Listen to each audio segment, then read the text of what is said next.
Hello, Abigail here with the Tarotscopes for Pisces season, Sagittarius Sun, Moon, and Rising.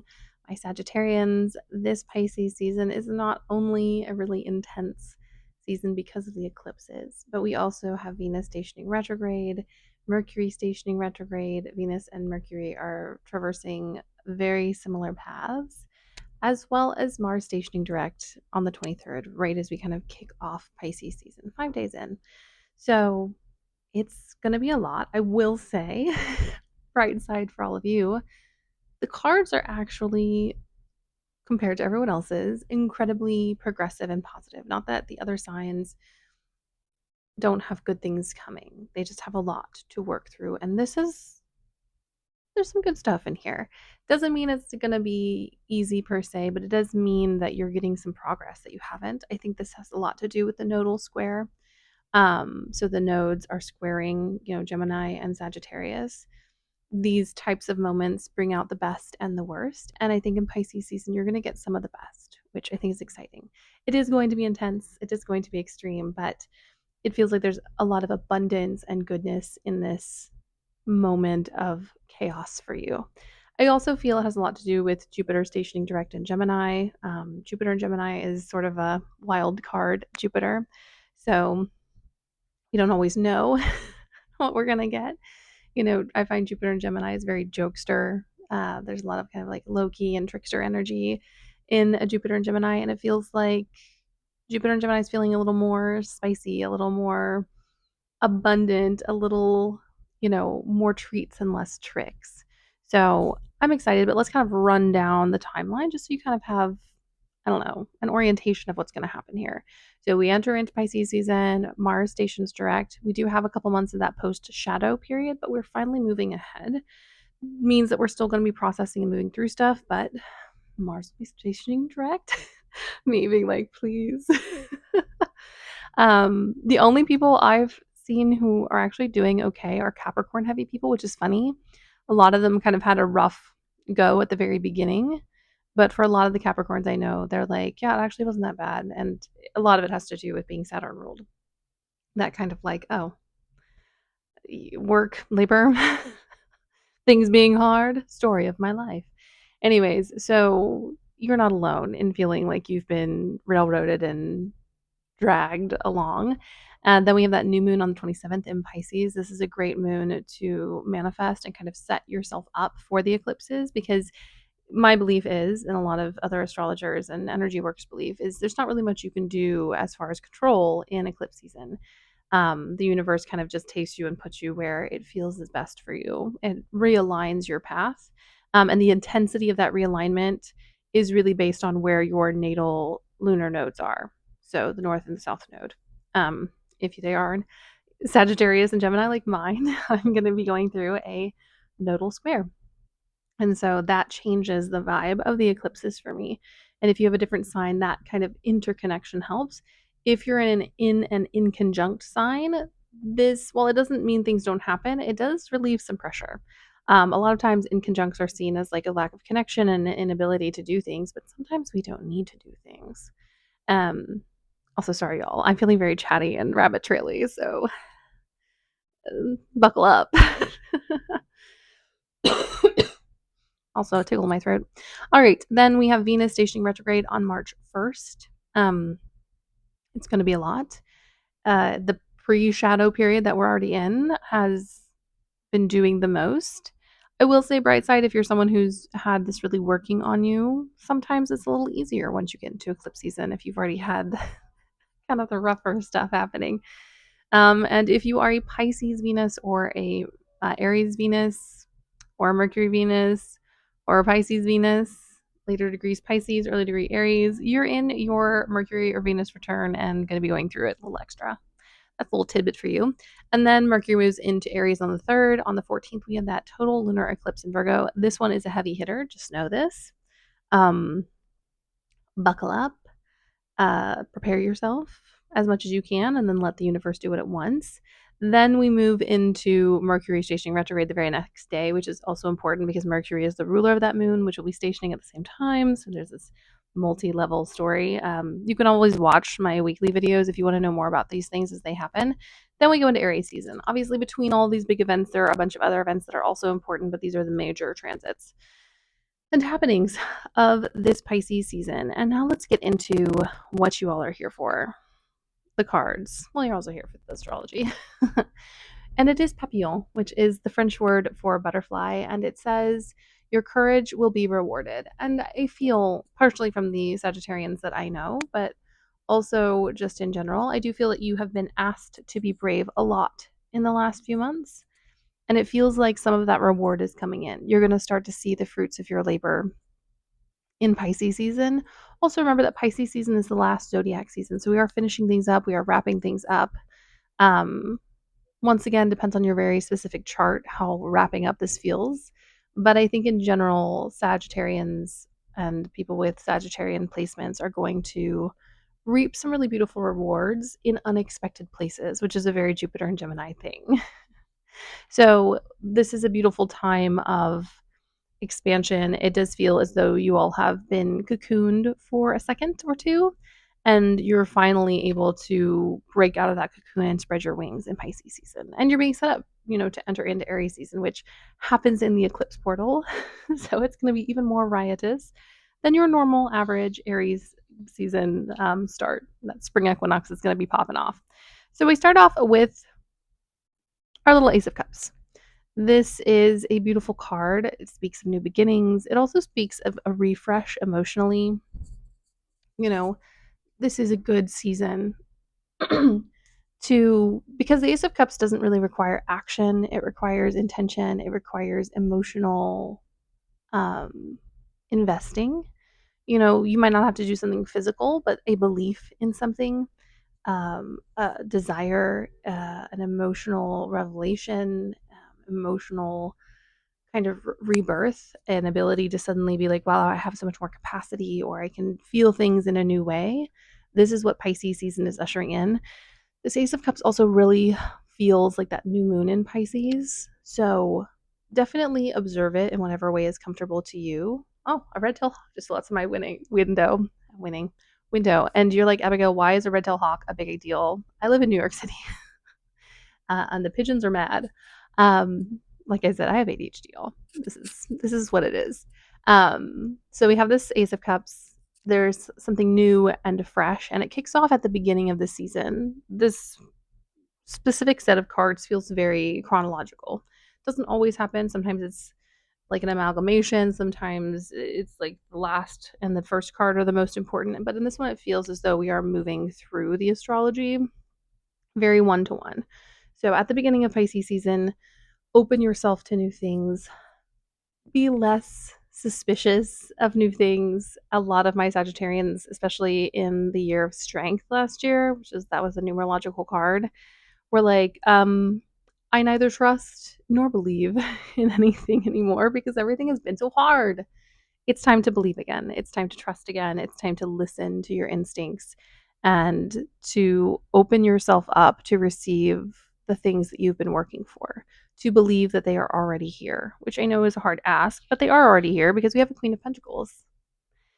This is a really beautiful card. This feels like a culmination. It feels as though maybe we have yet to get like the externalized goodness, the externalized abundance, the external expansion of things, but we're getting to a point where all of our needs are met. We're getting to a point where we're getting to be able to have what we need to live a good life.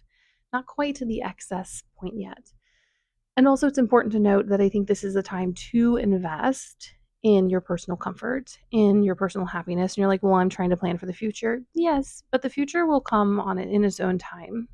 Save where you can, but don't forget to give yourself those little moments of joy, to let the beautiful things that you have worked for come in slowly. It is not really productive for a Jupiter ruled sign to be miserly. It doesn't help you consolidate growth and power to keep everything to yourself. That's not how Jupiter works. It's not how your ruler works. And neither should you be spending everything that you get the minute you get it. It's about balance. The card of Sagittarians in the tarot is temperance, which a lot of people are surprised at, but it is that card of cyclical balance and inner regulation. So it's time to tap into that and to give and receive and make sure that your energy, specifically financial and material, is flowing and abundant, is moving, is being processed. Sometimes if we hold on to something too tightly, it will slip out of our grasp. So hold things loosely, invest in yourself, invest in your happiness. If you are, burning the candle at both ends and you can't enjoy the good things you've already brought in, what's the point? If you are overworking yourself and denying yourself things because you're saving for a future date, we're good. We're happy to see that happening, especially with my Sagittarians. I know a lot of times you love to spend on experience. You should still do that. You can still spend on experience and still put some aside. Don't cut yourself off and deny yourself the things that you need to maintain joy and happiness for some future dream when you could maintain joy and happiness in moderation and also get a future dream. It is all about that balance, but not balance as we think of it in a binary sense of, a scale, but balance as in an infinity symbol, balance in flow, where the reason things are balanced is because things are constantly moving, not because we found a fixed point to stand in the middle of things. Yeah. And when we have that flow balance that kind of moves like that, there's not this concern about throwing things off balance. We just have to keep things in motion rather than constantly being like, oh, is there too much over here? Is there too much over there? No, we just flow with the energy and maintain that balance. And this Queen of Pentacles is reminding us to maintain that balance, but also to give ourselves good things.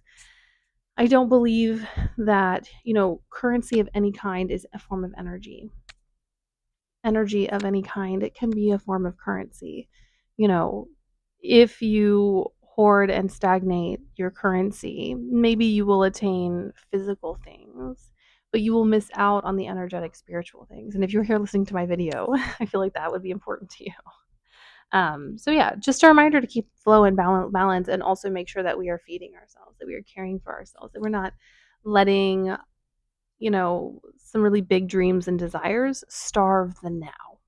You deserve to also be happy and excited and joyful in this moment, as well as in the future. You deserve all of it. And then the next one we have is a nice little companion card, Knight of Coins. I love the Knight of Coins because whereas the other knights are very kind of forward driven and focused, projected into the future, off on a tear, or sitting in their feelings, or running with their feelings. Knight of Cups. It can be more than that.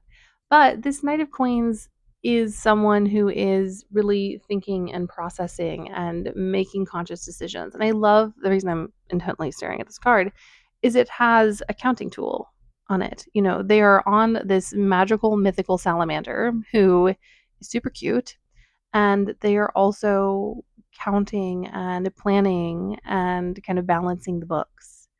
You can both be a magical, fantastical being who rides a salamander, and you can also, pay your taxes. Although that's a whole debate with me, considering, taxation without representation. But not pay your taxes, maybe, but balance your books or get yourself out of the red. So this season, I think if you're going to take any direct action, it is to strategize where you want to put the things that you have gotten. It's to strategize where you want to invest your time, energy, your money, your hope, your joy, the beautiful bounty of your Jupiterian personality. Where do we want to put these things and how do we want to use them? And because it is Pisces season, it's not all going to come to us directly. It'll come to us bit by bit. Also, we do have, an Aries Mercury and a Pisces Mercury. The Pisces Mercury is in detriment. The Aries Mercury is just on crack, like most, like most fire Mercuries. So neither of them are exactly direct communicators. Aries can be a direct communicator, but it's wrapped up in the desire and the passion of Aries. So don't always know exactly what that person might want. And this is coming from a Mercury in Aries. So, it's going to be indirect. It doesn't need to be one-to-one, but start to consider where you want to put things and invest things and how you want to experience the good things that you have. Sometimes we get so hyper focused on the future and getting things in the future that we don't even consider what we are going to do with the future once we get the future. Now is the time to plan. Like, when I've achieved this goal, I want to do X, Y, and Z. And it's important to note that none of this needs to be set in stone, but it's a nice little exercise and journey and manifestation of your dreams. Manifestation doesn't always have to be a huge projection into the future. It can literally just be making plans for something that hasn't happened yet, which I do all the time. So keep that in mind. I have a North Node in Sagittarius. So yeah, making the plans for the future that doesn't exist is something that I do. And no, the future never looks the way that I think it's going to, but those dreams fed that energy into whatever unexpected thing happened to me. Um, so embrace planning, but also hold it loosely because we are in the eclipses. And then we have the Nine of Cups. I love this. It's kind of the reason, beyond just everything else, they do think this is a really beautiful and enlightening moment. It's also a time to reflect on all the cups that you have. I think this, for a lot of people, I think the South Node in Virgo is going to be the removal of things that are no longer necessary. But I think for you, it's about counting what you have and about knowing what is necessary and seeing how you've brought that into your life and how you've made it your own. And, if you're not feeling very Nine of Cups, this has happened a lot to a lot of people lately, you know, think about the cups that you do want and also think about the cups that you have already. Like I said, sometimes we get so focused on attainment that we ignore the cups as they come to us. And we're like, I don't have any cups, but then there's like a stack of cups behind you that you've not even picked up because you're so focused on the future. The future is already coming to you. Take some time to enjoy the now and to take a sip out of the cups you already have and to count them. I love how, this is a snake shedding its skin. I also wonder if maybe the types of cups you desire have changed. Maybe something about you has become different through the Mars retrograde or through, that Sagittarius Mercury retrograde last year. Like, are the cups something else? Have they become something different? And it doesn't minimize the cups that you dreamed of in the past, but allow what you desire to shift and change just as much as you shift and change. I think so much we're told to like pursue dreams to their end. And while some people do, some people take years to get what they want and they get it and it's beautiful. But it's not a bad thing to allow them to shift and change, especially if point A to point B, you're a completely different person. If you stay the same consistently, then maybe those dreams stay the same. But if you have changed fundamentally in the past few years, your dreams need to change. And those cups are going to look different. And you need to recognize the difference that those cups have made and what they are now. And to start indicating to the universe the type of new cups that you really want. Because the kind of trick with free will and with, having some agency as a human soul is that you do have to indicate to the universe what you want. Something I've been telling a lot of people lately and something that always rings true is, I'm trying to think how to best describe this, is when you are about to get what you want, whether that has changed, whether it is the same, the universe will offer you a variety of choices.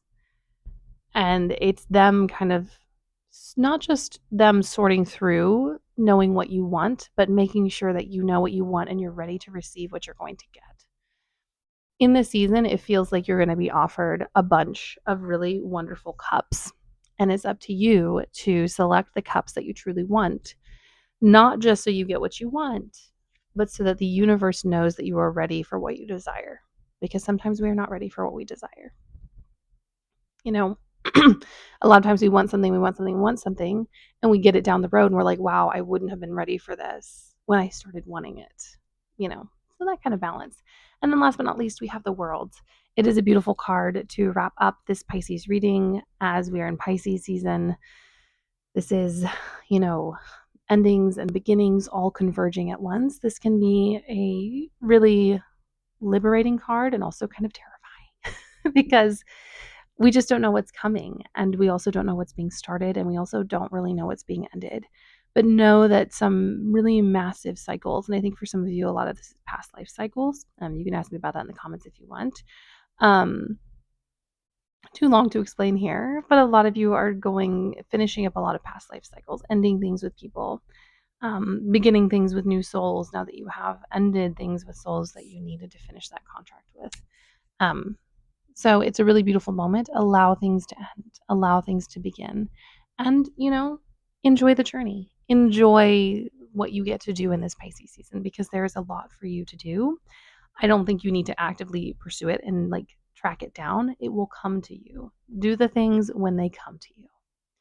All right, my Sagittarians, I know I was a little kookly today, but ADHD is on crack because I had a bad night's sleep.